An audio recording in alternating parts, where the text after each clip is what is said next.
Citadinho é um migrado recente. Um antigo camponês. Ele é um homem que vive entre murros. Está inserido na vida do bairro, quarteirão e das ruas. Citadinho é igual membro de uma ou mais confrarias, pacificadoras, protetoras, que em especial atenuam a morte, tornando-se mais fácil de suportar. Ele é quem dirige o apostolado eficaz das ordens mendicantes, que se encarregam da sua consciência e da sua salvação, e que por vezes se intrometem, até sem demasiada descrição, nos assuntos de sua casa e de seus negócios. Contudo, o Citadinho beneficia todos os recursos de interação que a cidade possui. A maioria das vezes, para o Citadinho, a cidade medieval é uma festa, e ele pode desfrutar plenamente do facto de ser um cidadão bem educado. O intelectual é considerado inexistente, ninguém fala dele. Entretanto, ele pode ter vários nomes: magister, que significa mestre, filósofos, entre outros nomes, que têm a origem do latim. De acordo com Maria Teresa Fumagalli, Beonil põe em destaque três características do intelectual. Sua primeira caráter é ser um internacional que, graças ao conhecimento do latim, viaja frequentemente, é um homem solteiro e por isso considerado livre dos deveres familiares. E por último, ele é um homem de autoridade, de textos imperativos, começando pela Bíblia, mas não segue cegamente, sabe fazer contrapropostas, criticá-los e combiná-los com pesquisas racionais. O marcador é ainda mais ligado à cidade. Teve que se libertar da acusação de vender o tempo, o que só pode ser feito por Deus. A situação do marcador é ainda mais confusa do que a do intelectual. Ele tem uma velha desconfiança. Ele suscita desde a antiguidade, que se reforça com o cristianismo. Embora seu estatuto econômico, social e ideológico melhore, a sua utilidade do trabalho é reconhecida desde o início do grande desenvolvimento do Ocidente. Mesmo assim, o marcador continua sendo um pariah, uma pessoa excluída da sociedade ou do convívio social. O marcador pode ser considerado rei em algumas cidades italianas, mas fora delas é mal visto. O marcador é também o pioneiro da aprendizagem da língua, do aperfeiçoamento das medidas e da manipulação da moeda. É um homem também da escrita. O marcador contribui para a afirmação do indivíduo e da pessoa.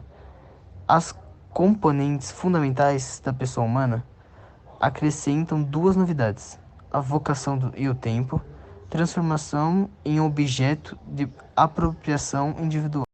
A cidade é um pulular, algo que se multiplica rapidamente, o que provoca alguns de seus habitantes, como foi o caso do Milanis Ponvinsky de La Riva, no século XIII. Ponvinsky conta todas as maravilhas que há na cidade, mas além das maravilhas, a cidade é muito aglomerada e, sobretudo, um centro econômico, sendo o seu centro o mercado. A população é um conjunto de células restritas de núcleos familiares e de fraca densidade. Na cidade há grandes, médios e pequenos, há gordos e magros, graúdos e miúdos. Na cidade há dinheiro, é o rei e ele domina a mentalidade mercátil. A mentalidade é o lucro. Lá também se aprende o valor do trabalho e do tempo, mas em especial as mudanças permanentes que são o movimento incessante dos preços, as contínuas transformações do estado e de condição, as pessoas que têm que se manter precavidas, pois a cidade leva ao crime. Mas também na cidade ficam entre amigos e vizinhos. Seus lugares de convívio são numerosos: a taberna, o cemitério, a pranceta para as mulheres, os poços, o forno e o lavouro. Na verdade, tudo é organizado, sendo o local mais organizado até pelo tempo contado pelo relógio mecânico. O marginal, acima de tudo, é o oposto do santo. O marginal é criado de crimes e má reputações. Ele é exilado. O exílio foi um castigo substituído da pena de uma morte na Alta Idade Média. Um caso extremo de marginalização é o auxílio do campo, em bairros mal afamados e em finais da Idade Média. Nos guetos das cidades, embora ele seja indivíduo, a infâmia dele pode ser coletiva, como é o caso das profissões ilícitas e desonestas, cuja lista vai diminuindo no século XIII. Mesmo assim, continuam a ser infames, excluídas. As pessoas do mundo do espetáculo, como jograis, grupo que declara textos literários em coro, as prostitutas e os usuários, agiotas. Nessa sociedade em que a ambiguidade física é tão importante, o doente e o inválido têm vocação para serem marginais. As características opostas à de um marginal são a estabilidade, o trabalho e um estatuto reconhecido que são caracterizadas em um santo. A sociedade trifuncional é o que é composta da mulher, do artista e do marginal. A mulher não tinha qualquer lugar. Elas eram diferenciadas não pelas suas profissões, mas pelo seu sexo, pelo seu corpo e pela sua relação com certos grupos.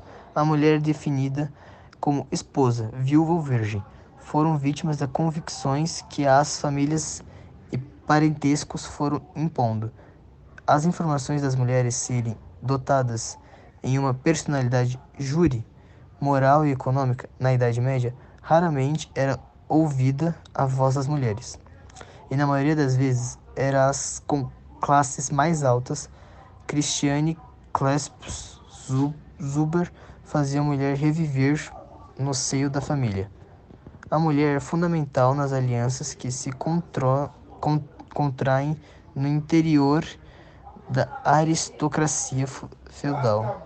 A mulher jovem se casa com um homem de quase 30 anos, e o casal é separado por uma dezena de anos, e ele é ventre de vítima de uma elevada fecundidade, e que faz a mulher passar metade da vida grávida.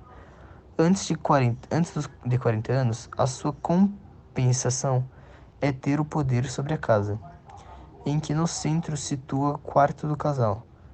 É senhora do espaço doméstico e economa da família. Nos seus deveres como esposa é obrigatória ser fiel ao marido e à autoridade. É só encontrar compensações, ainda que limitadas, no amor pelos filhos, em que grande parte das vezes são entregues a amas logo nos primeiros anos e se comem vítimas da terrível mortalidade infantil. Na Baixa Idade Média, as mulheres continuaram sendo uma engrenagem subordinada à reprodução familiar.